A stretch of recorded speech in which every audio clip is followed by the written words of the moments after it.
Hello Mortal Kombat fans, we are back with another Mortal Kombat lore Q&A episode. We are on episode 6 now, and I cannot thank you enough for your tremendous support for this series. So, if you'd like to see this series continue, make sure to drop me a big thumbs up on this video, and for those who are new here, here's a reminder of how the series works. I answer 5 story and lore related questions per episode, and if you have a Mortal Kombat story or lore related question that you would like to see answered in this series, make sure to leave it in the comments below. Timestamps are in the description as always, so let's get started with the first question. And the first question comes from XSX Revenant, who asks, is Raiden a god or a demigod? Thank you for the question. I know this one has confused some people, and where this confusion started was in Mortal Kombat 11, because in this game, they referred to Raiden as a demigod, and he has never been referred to as a demigod in any other Mortal Kombat game, simply because he isn't a demigod. Look, this is what a demigod is. Demigods are half human and half god. They are a descendant of a god. For example, Taven and Dagon are demigods. Their father is Argus, the protector god of Edenia, and their mother is Delia, who is a sorceress, but she isn't a god. Raiden is the god of thunder and lightning. He isn't born from a mother and a father who were a god and a regular person. In fact, he isn't born from parents at all. So the quick answer is that Raiden is a god. He is not a demigod. However, the question you may have now is, well, why is he being called a demigod in MK11 all of a sudden? Well, what the writer wanted to do, Sean Kittleson, what he wanted to do was to try to differentiate God from Elder God, because they refer to Cetrion as a god in this game too, when she's an Elder God. So he wanted to say, okay, well, in Mortal Kombat, somebody who's lesser than an Elder God is called a god. And then he said, well, that doesn't sound different enough, but demigod does, so let's just call Raiden a demigod. I know, it's stupid. It's one of those things that the games do where they just get something completely wrong and you just have to deal with it. So no, Raiden is not a demigod, he is a god. The next question is from Anonymous Peace, who asks, is Liu Kang related to Onaga? Thank you for the question, Anonymous. To my surprise, I actually have seen this question asked quite a bit in my comments, and where I assume this whole question started was also from Mortal Kombat 11. So, in an intro dialogue between Cetrion and Liu Kang, Cetrion compares Liu Kang to Onaga.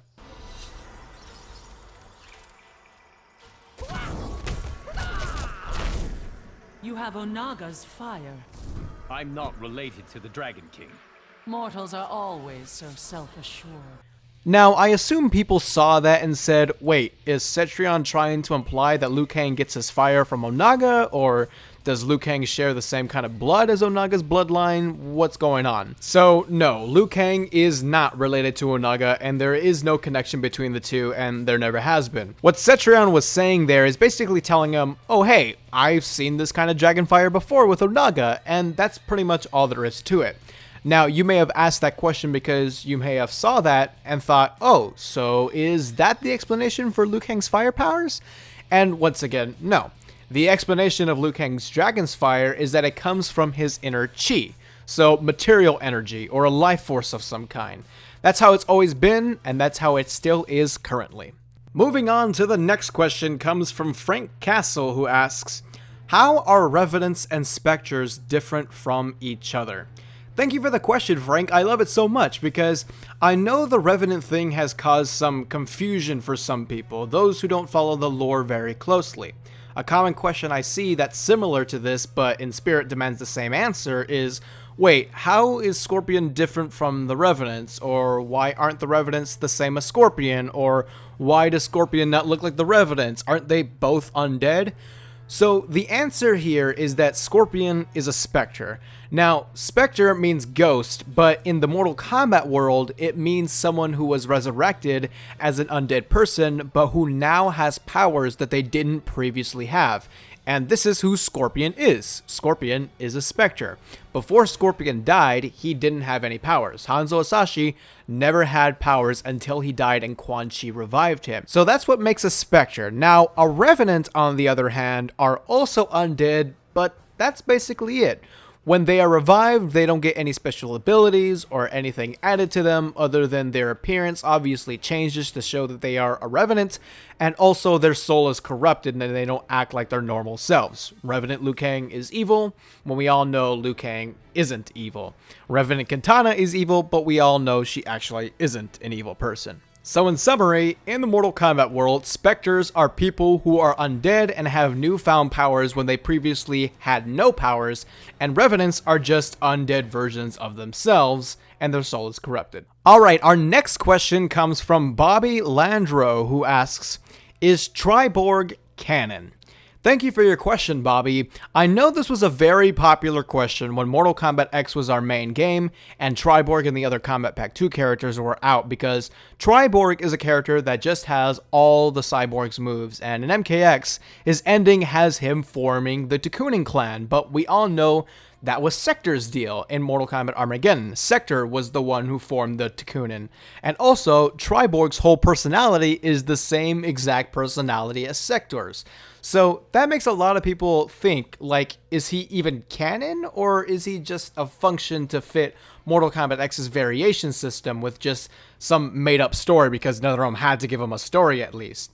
From the looks of it, if you look at Mortal Kombat 11 in retrospect, nowhere is Triborg mentioned. Nowhere does it give any sort of update toward the whereabouts of Triborg. We get to see Sector and Cyrax, of course, but those two characters aren't Triborg. So you have to think, when nothing is said about you in the next game and not a single piece of an update is present, I think it is safe to assume that Triborg is not canon, and he was just there as a function with some made-up story in Mortal Kombat X as a way to give us the cyborgs in that game. Personally, I think that's good because I want Sector and Cyrax and the other cyborgs to have their own identity and not to be restricted behind a variation. Alright, and the last question we have comes from RWK Drip, who asks, what happened to Takeda in Mortal Kombat 11? Thank you for your question, Drip. This is one of the more popular ones that I've seen since before Mortal Kombat 11 was out and when it started looking like Takeda wasn't going to be in the game. So, thankfully for Takeda fans, we know he's not dead during the events of Mortal Kombat 11's story. But we do know through intro dialogues that Takeda and Jackie Briggs are engaged and are going to be getting married.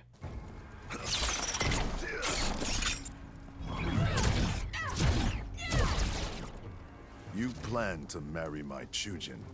Takeda got smart and put a ring on it. First, prove you are worthy. Now, in terms of what he is doing currently, there is an intro dialogue between Cassie Cage and Scorpion where they talk about his whereabouts.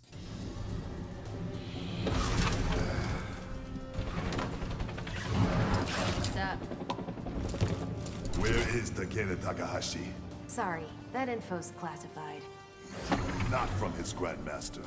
Now, obviously, that doesn't answer the question, and as of right now, we actually don't have a definitive canon answer, but one can theorize, and I believe that the best possibility is that he's on a secret mission with his father Kenshi to hunt down Dagon and the Red Dragon clan to avenge Suchin, Takeda's mother and Kenshi's wife.